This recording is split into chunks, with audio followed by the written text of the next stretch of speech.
당신의 기도가 응답받지 못하는 진짜 이유를 부처님께서 2500년 전에 이미 밝혀주셨습니다. 안녕하세요. 자비법문입니다. 오늘 이 영상을 보고 계신 여러분 중에는 분명히 이런 경험이 있으실 겁니다.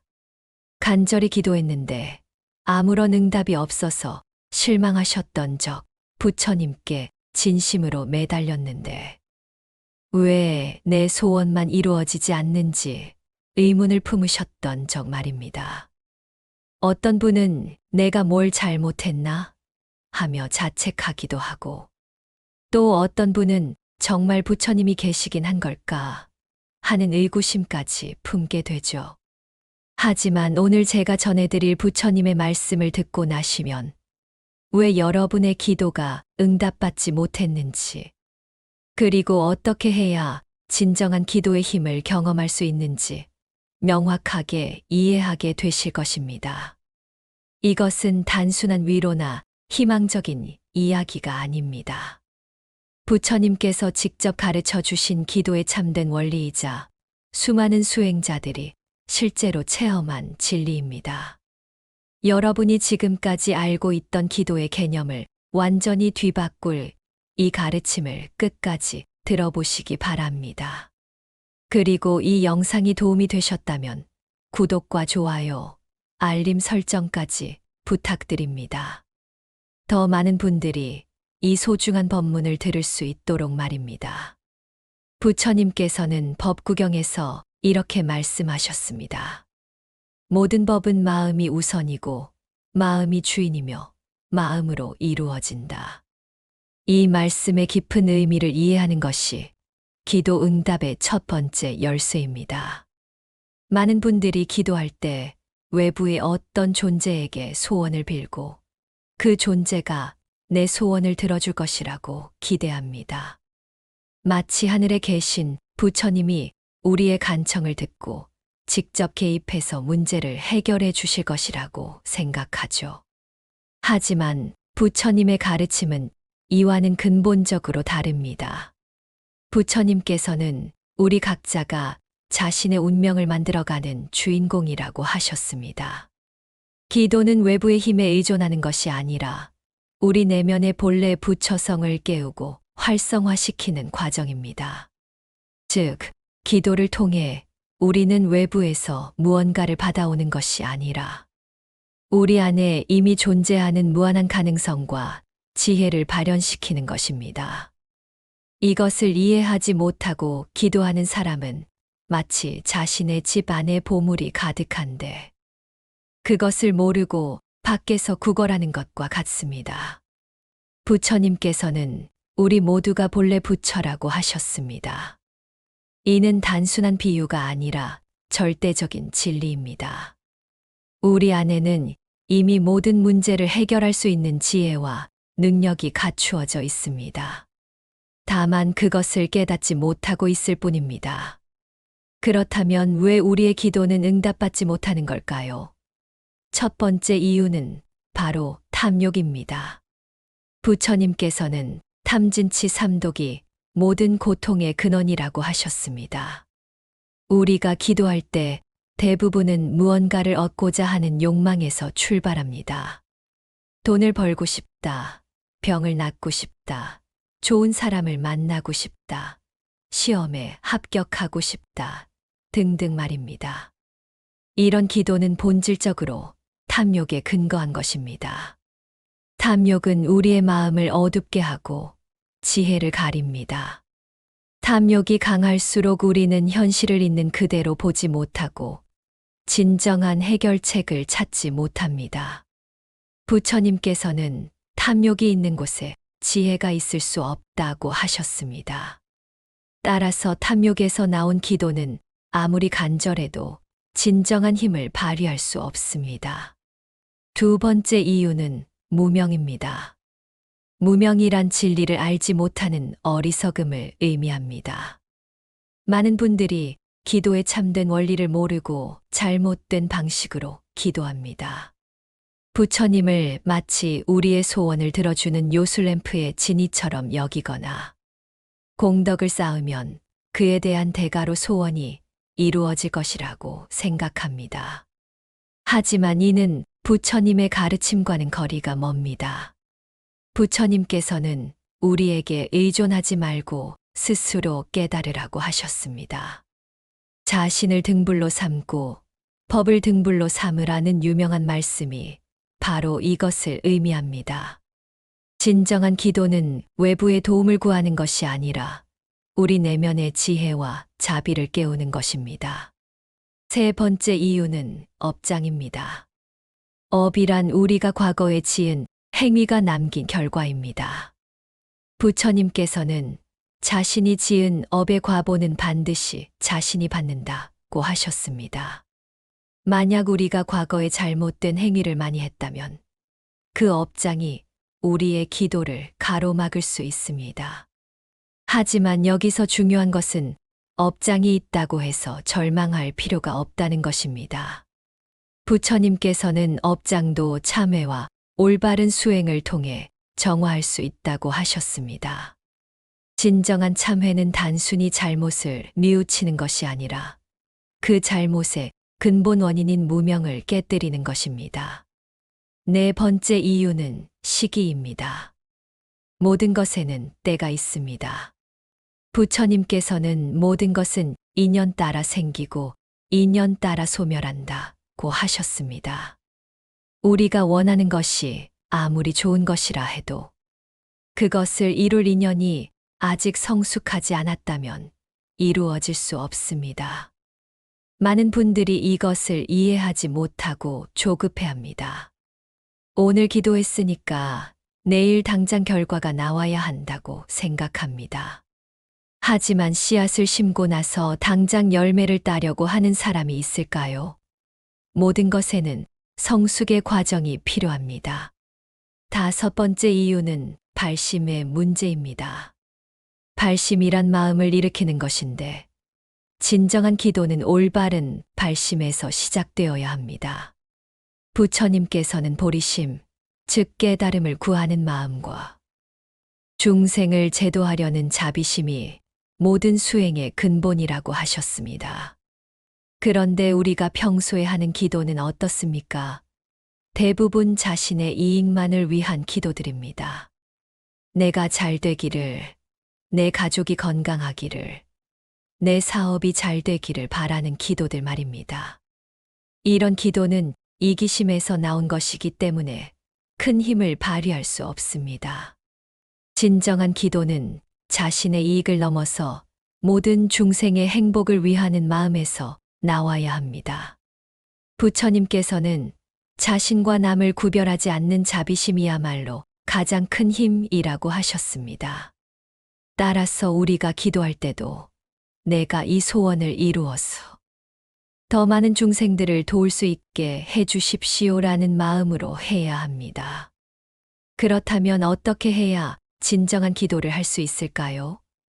부처님께서 가르쳐 주신 방법을 차근차근 알아보겠습니다.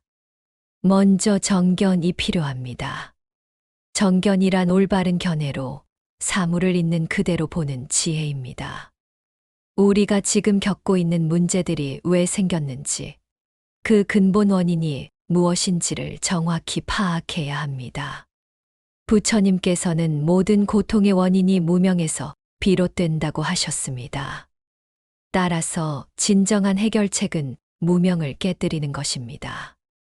예를 들어 돈이 없어서 고생하고 있다면 단순히 돈을 달라고 기도할 것이 아니라 왜 자신이 가난한지 그 업의 원인을 찾아보아야 합니다. 과거에 인색했거나 남의 것을 탐냈던 적은 없는지, 정당하지 않은 방법으로 이익을 취했던 적은 없는지 반성해 보아야 합니다.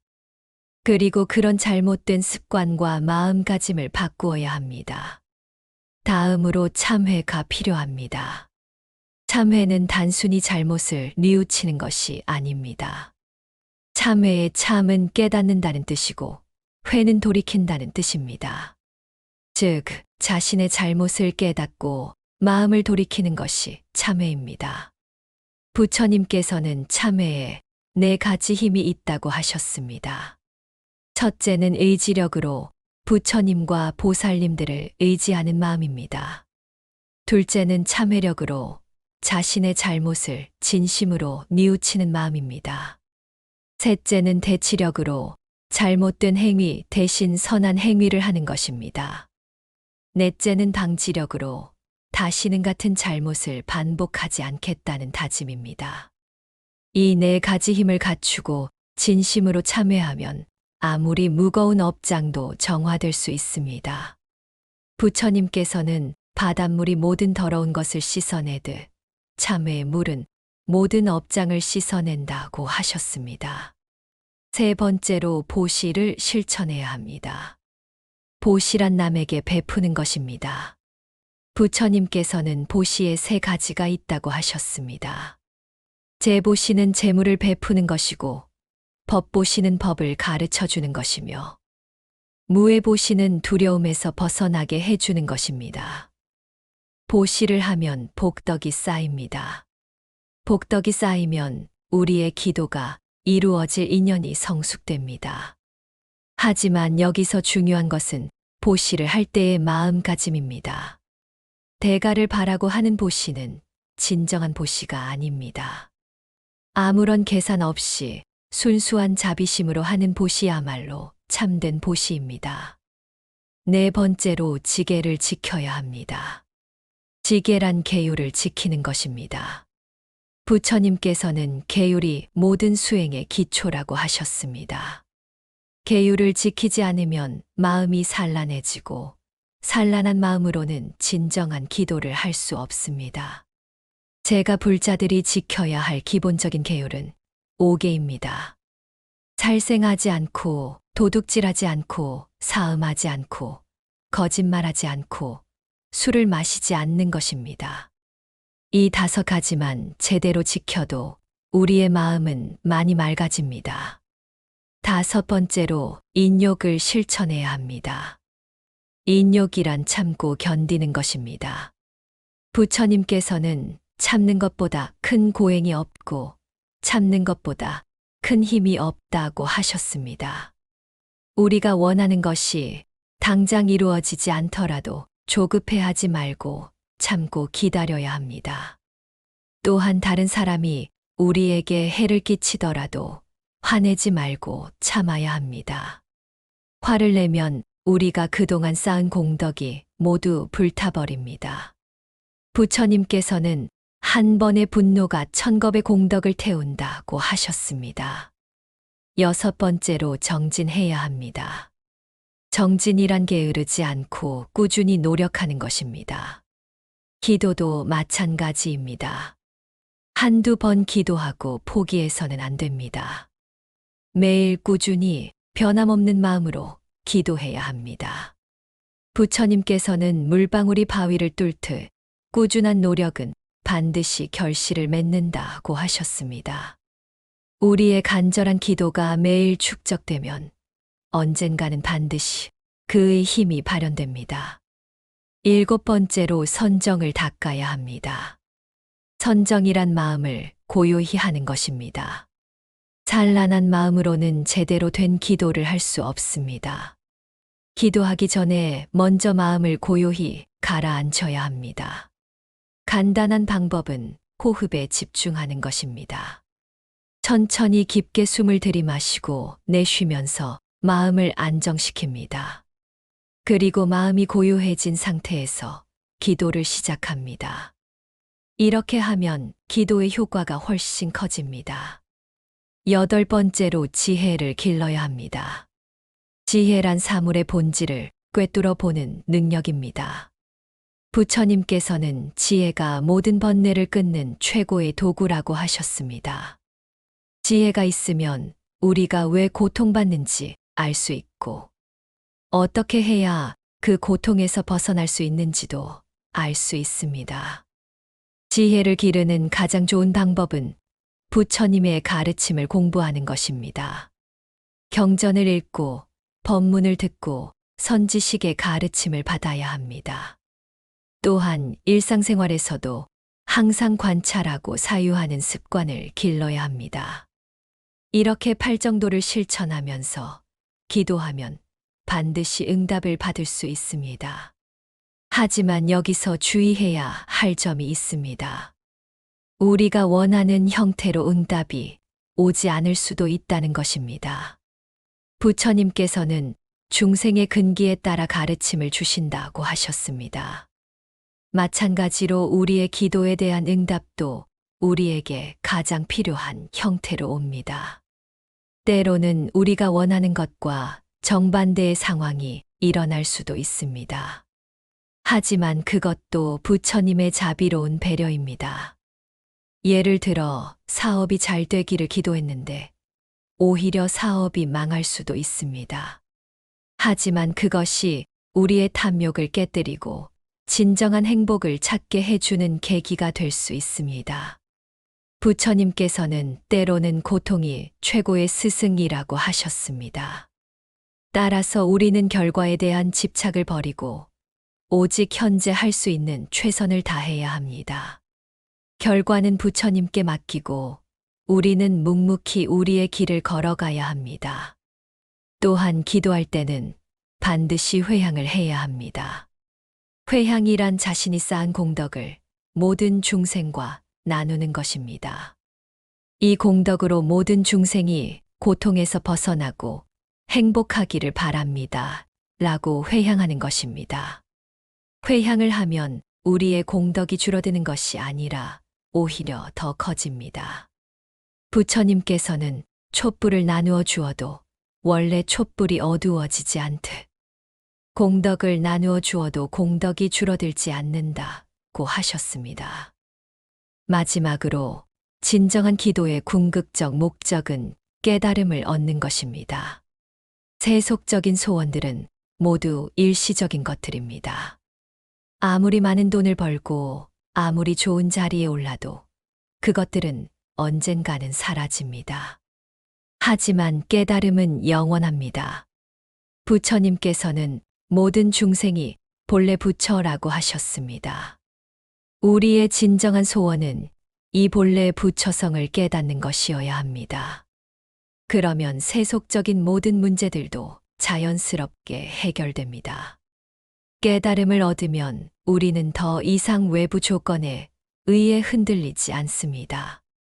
돈이 있든 없든 건강하든 아프든 성공하든 실패하든 항상 평안합니다.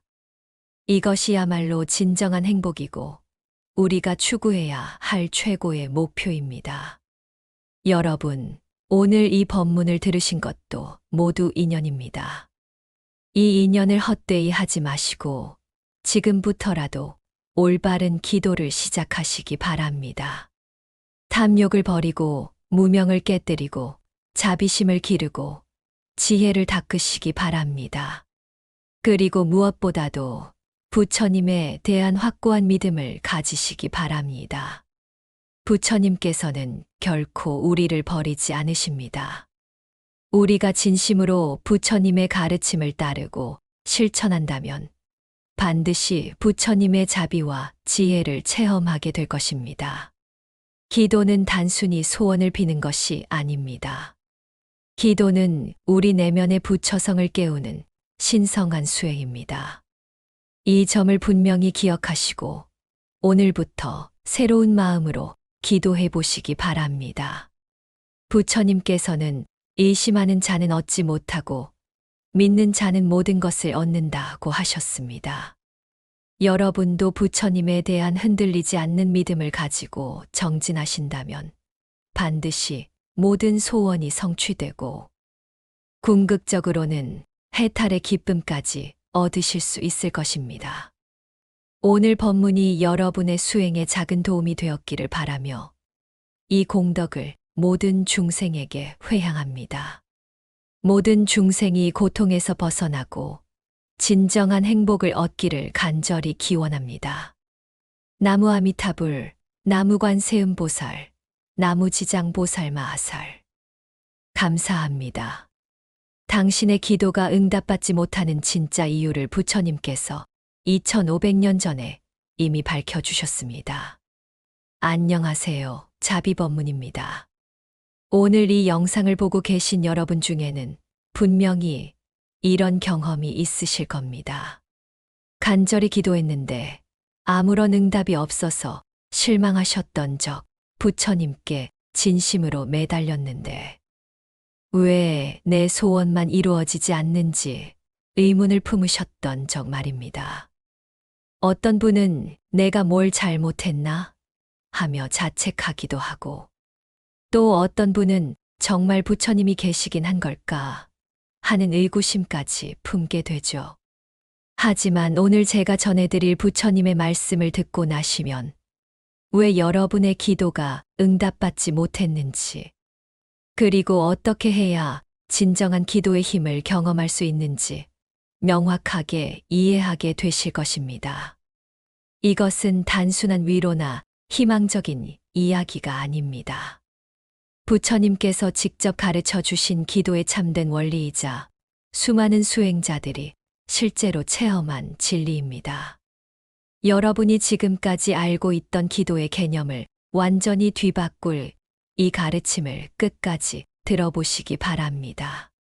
그리고 이 영상이 도움이 되셨다면 구독과 좋아요, 알림 설정까지 부탁드립니다. 더 많은 분들이 이 소중한 법문을 들을 수 있도록 말입니다. 부처님께서는 법구경에서 이렇게 말씀하셨습니다. 모든 법은 마음이 우선이고 마음이 주인이며 마음으로 이루어진다. 이 말씀의 깊은 의미를 이해하는 것이 기도 응답의 첫 번째 열쇠입니다. 많은 분들이 기도할 때 외부의 어떤 존재에게 소원을 빌고 그 존재가 내 소원을 들어줄 것이라고 기대합니다. 마치 하늘에 계신 부처님이 우리의 간청을 듣고 직접 개입해서 문제를 해결해 주실 것이라고 생각하죠.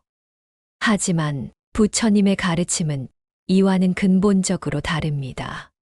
부처님께서는 우리 각자가 자신의 운명을 만들어가는 주인공이라고 하셨습니다. 기도는 외부의 힘에 의존하는 것이 아니라 우리 내면의 본래 부처성을 깨우고 활성화시키는 과정입니다. 즉, 기도를 통해 우리는 외부에서 무언가를 받아오는 것이 아니라 우리 안에 이미 존재하는 무한한 가능성과 지혜를 발현시키는 것입니다. 이것을 이해하지 못하고 기도하는 사람은 마치 자신의 집 안에 보물이 가득한데 그것을 모르고 밖에서 구걸하는 것과 같습니다. 부처님께서는 우리 모두가 본래 부처라고 하셨습니다. 이는 단순한 비유가 아니라 절대적인 진리입니다.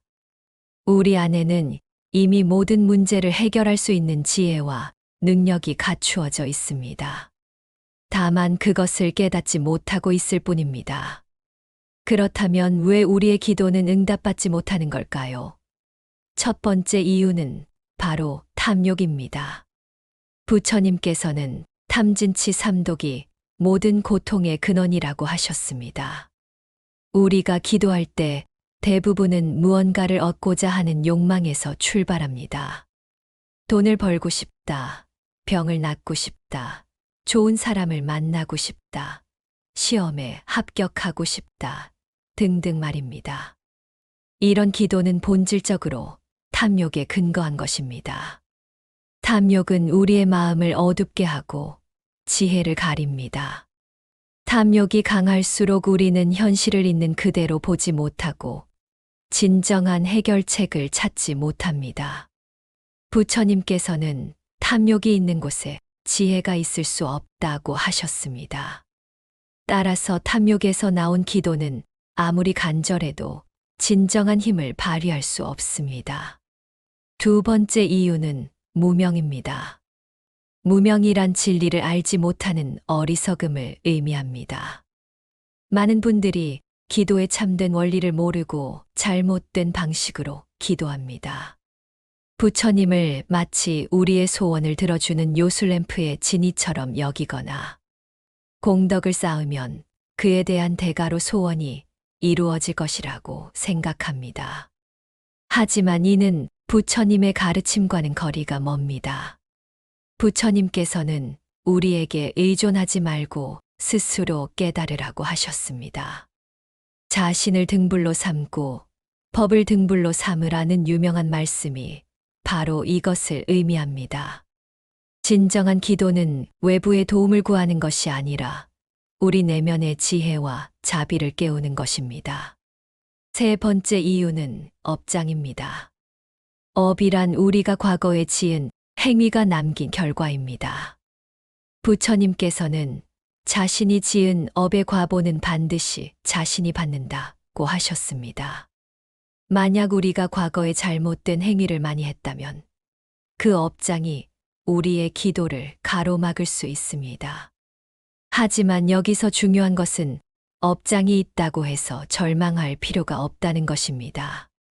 부처님께서는 업장도 참회와 올바른 수행을 통해 정화할 수 있다고 하셨습니다. 진정한 참회는 단순히 잘못을 뉘우치는 것이 아니라 그 잘못의 근본 원인인 무명을 깨뜨리는 것입니다. 네 번째 이유는 시기입니다. 모든 것에는 때가 있습니다. 부처님께서는 모든 것은 인연 따라 생기고 인연 따라 소멸한다고 하셨습니다. 우리가 원하는 것이 아무리 좋은 것이라 해도 그것을 이룰 인연이 아직 성숙하지 않았다면 이루어질 수 없습니다. 많은 분들이 이것을 이해하지 못하고 조급해합니다. 오늘 기도했으니까 내일 당장 결과가 나와야 한다고 생각합니다. 하지만 씨앗을 심고 나서 당장 열매를 따려고 하는 사람이 있을까요? 모든 것에는 성숙의 과정이 필요합니다. 다섯 번째 이유는 발심의 문제입니다. 발심이란 마음을 일으키는 것인데 진정한 기도는 올바른 발심에서 시작되어야 합니다. 부처님께서는 보리심, 즉 깨달음을 구하는 마음과 중생을 제도하려는 자비심이 모든 수행의 근본이라고 하셨습니다. 그런데 우리가 평소에 하는 기도는 어떻습니까? 대부분 자신의 이익만을 위한 기도들입니다. 내가 잘 되기를, 내 가족이 건강하기를, 내 사업이 잘 되기를 바라는 기도들 말입니다. 이런 기도는 이기심에서 나온 것이기 때문에 큰 힘을 발휘할 수 없습니다. 진정한 기도는 자신의 이익을 넘어서 모든 중생의 행복을 위하는 마음에서 나와야 합니다. 부처님께서는 자신과 남을 구별하지 않는 자비심이야말로 가장 큰 힘이라고 하셨습니다. 따라서 우리가 기도할 때도 내가 이 소원을 이루어서 더 많은 중생들을 도울 수 있게 해주십시오라는 마음으로 해야 합니다. 그렇다면 어떻게 해야 진정한 기도를 할 수 있을까요? 부처님께서 가르쳐 주신 방법을 차근차근 알아보겠습니다. 먼저 정견이 필요합니다. 정견이란 올바른 견해로 사물을 있는 그대로 보는 지혜입니다. 우리가 지금 겪고 있는 문제들이 왜 생겼는지, 그 근본 원인이 무엇인지를 정확히 파악해야 합니다. 부처님께서는 모든 고통의 원인이 무명에서 비롯된다고 하셨습니다. 따라서 진정한 해결책은 무명을 깨뜨리는 것입니다. 예를 들어 돈이 없어서 고생하고 있다면 단순히 돈을 달라고 기도할 것이 아니라 왜 자신이 가난한지 그 업의 원인을 찾아보아야 합니다. 과거에 인색했거나 남의 것을 탐냈던 적은 없는지, 정당하지 않은 방법으로 이익을 취했던 적은 없는지 반성해 보아야 합니다. 그리고 그런 잘못된 습관과 마음가짐을 바꾸어야 합니다. 다음으로 참회가 필요합니다. 참회는 단순히 잘못을 뉘우치는 것이 아닙니다. 참회의 참은 깨닫는다는 뜻이고 회는 돌이킨다는 뜻입니다. 즉, 자신의 잘못을 깨닫고 마음을 돌이키는 것이 참회입니다. 부처님께서는 참회에 네 가지 힘이 있다고 하셨습니다. 첫째는 의지력으로 부처님과 보살님들을 의지하는 마음입니다. 둘째는 참회력으로 자신의 잘못을 진심으로 뉘우치는 마음입니다. 셋째는 대치력으로 잘못된 행위 대신 선한 행위를 하는 것입니다. 넷째는 방지력으로 다시는 같은 잘못을 반복하지 않겠다는 다짐입니다. 이 네 가지 힘을 갖추고 진심으로 참회하면 아무리 무거운 업장도 정화될 수 있습니다. 부처님께서는 바닷물이 모든 더러운 것을 씻어내듯 참회의 물은 모든 업장을 씻어낸다고 하셨습니다. 세 번째로 보시를 실천해야 합니다. 보시란 남에게 베푸는 것입니다. 부처님께서는 보시에 세 가지가 있다고 하셨습니다. 재보시는 재물을 베푸는 것이고, 법보시는 법을 가르쳐 주는 것이며, 무해보시는 두려움에서 벗어나게 해주는 것입니다. 보시를 하면 복덕이 쌓입니다. 복덕이 쌓이면 우리의 기도가 이루어질 인연이 성숙됩니다. 하지만 여기서 중요한 것은 보시를 할 때의 마음가짐입니다. 대가를 바라고 하는 보시는 진정한 보시가 아닙니다. 아무런 계산 없이 순수한 자비심으로 하는 보시야말로 참된 보시입니다. 네 번째로 지계를 지켜야 합니다. 지계란 계율을 지키는 것입니다. 부처님께서는 계율이 모든 수행의 기초라고 하셨습니다. 계율을 지키지 않으면 마음이 산란해지고 산란한 마음으로는 진정한 기도를 할 수 없습니다. 제가 불자들이 지켜야 할 기본적인 계율은 5개입니다. 살생하지 않고, 도둑질하지 않고, 사음하지 않고, 거짓말하지 않고, 술을 마시지 않는 것입니다. 이 5가지만 제대로 지켜도 우리의 마음은 많이 맑아집니다. 5번째로 인욕을 실천해야 합니다. 인욕이란 참고 견디는 것입니다. 부처님께서는 참는 것보다 큰 고행이 없고 참는 것보다 큰 힘이 없다고 하셨습니다. 우리가 원하는 것이 당장 이루어지지 않더라도 조급해하지 말고 참고 기다려야 합니다. 또한 다른 사람이 우리에게 해를 끼치더라도 화내지 말고 참아야 합니다. 화를 내면 우리가 그동안 쌓은 공덕이 모두 불타버립니다. 부처님께서는 한 번의 분노가 1000겁의 공덕을 태운다고 하셨습니다. 6번째로 정진해야 합니다. 정진이란 게으르지 않고 꾸준히 노력하는 것입니다. 기도도 마찬가지입니다. 한두 번 기도하고 포기해서는 안 됩니다. 매일 꾸준히 변함없는 마음으로 기도해야 합니다. 부처님께서는 물방울이 바위를 뚫듯 꾸준한 노력은 반드시 결실을 맺는다고 하셨습니다. 우리의 간절한 기도가 매일 축적되면 언젠가는 반드시 그의 힘이 발현됩니다. 7번째로 선정을 닦아야 합니다. 선정이란 마음을 고요히 하는 것입니다. 찬란한 마음으로는 제대로 된 기도를 할 수 없습니다. 기도하기 전에 먼저 마음을 고요히 가라앉혀야 합니다. 간단한 방법은 호흡에 집중하는 것입니다. 천천히 깊게 숨을 들이마시고 내쉬면서 마음을 안정시킵니다. 그리고 마음이 고요해진 상태에서 기도를 시작합니다. 이렇게 하면 기도의 효과가 훨씬 커집니다. 8번째로 지혜를 길러야 합니다. 지혜란 사물의 본질을 꿰뚫어 보는 능력입니다. 부처님께서는 지혜가 모든 번뇌를 끊는 최고의 도구라고 하셨습니다. 지혜가 있으면 우리가 왜 고통받는지 알 수 있고, 어떻게 해야 그 고통에서 벗어날 수 있는지도 알 수 있습니다. 지혜를 기르는 가장 좋은 방법은 부처님의 가르침을 공부하는 것입니다. 경전을 읽고 법문을 듣고 선지식의 가르침을 받아야 합니다. 또한 일상생활에서도 항상 관찰하고 사유하는 습관을 길러야 합니다. 이렇게 팔정도를 실천하면서 기도하면 반드시 응답을 받을 수 있습니다. 하지만 여기서 주의해야 할 점이 있습니다. 우리가 원하는 형태로 응답이 오지 않을 수도 있다는 것입니다. 부처님께서는 중생의 근기에 따라 가르침을 주신다고 하셨습니다. 마찬가지로 우리의 기도에 대한 응답도 우리에게 가장 필요한 형태로 옵니다. 때로는 우리가 원하는 것과 정반대의 상황이 일어날 수도 있습니다. 하지만 그것도 부처님의 자비로운 배려입니다. 예를 들어 사업이 잘 되기를 기도했는데 오히려 사업이 망할 수도 있습니다. 하지만 그것이 우리의 탐욕을 깨뜨리고 진정한 행복을 찾게 해주는 계기가 될 수 있습니다. 부처님께서는 때로는 고통이 최고의 스승이라고 하셨습니다.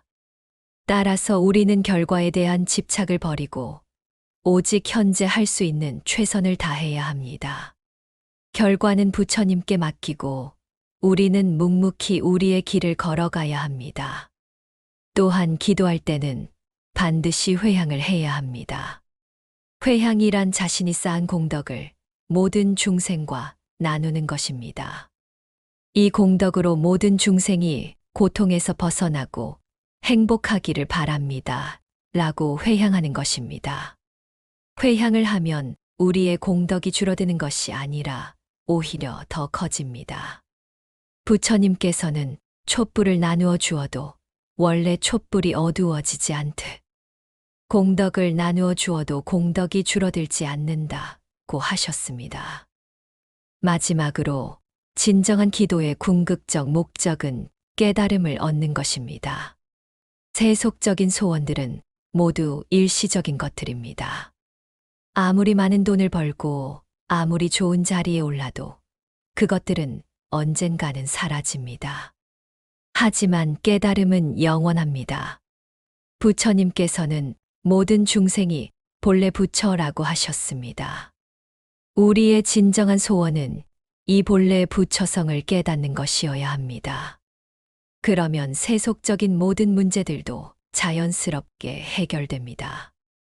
깨달음을 얻으면 우리는 더 이상 외부 조건에 의해 흔들리지 않습니다. 돈이 있든 없든 건강하든 아프든 성공하든 실패하든 항상 평안합니다. 이것이야말로 진정한 행복이고 우리가 추구해야 할 최고의 목표입니다. 여러분, 오늘 이 법문을 들으신 것도 모두 인연입니다. 이 인연을 헛되이 하지 마시고 지금부터라도 올바른 기도를 시작하시기 바랍니다. 탐욕을 버리고 무명을 깨뜨리고 자비심을 기르고 지혜를 닦으시기 바랍니다. 그리고 무엇보다도 부처님에 대한 확고한 믿음을 가지시기 바랍니다. 부처님께서는 결코 우리를 버리지 않으십니다. 우리가 진심으로 부처님의 가르침을 따르고 실천한다면 반드시 부처님의 자비와 지혜를 체험하게 될 것입니다. 기도는 단순히 소원을 비는 것이 아닙니다. 기도는 우리 내면의 부처성을 깨우는 신성한 수행입니다. 이 점을 분명히 기억하시고 오늘부터 새로운 마음으로 기도해 보시기 바랍니다. 부처님께서는 의심하는 자는 얻지 못하고 믿는 자는 모든 것을 얻는다고 하셨습니다. 여러분도 부처님에 대한 흔들리지 않는 믿음을 가지고 정진하신다면 반드시 모든 소원이 성취되고 궁극적으로는 해탈의 기쁨까지 얻으실 수 있을 것입니다. 오늘 법문이 여러분의 수행에 작은 도움이 되었기를 바라며 이 공덕을 모든 중생에게 회향합니다. 모든 중생이 고통에서 벗어나고 진정한 행복을 얻기를 간절히 기원합니다. 나무 아미타불, 나무관세음보살, 나무지장보살 마하살. 감사합니다.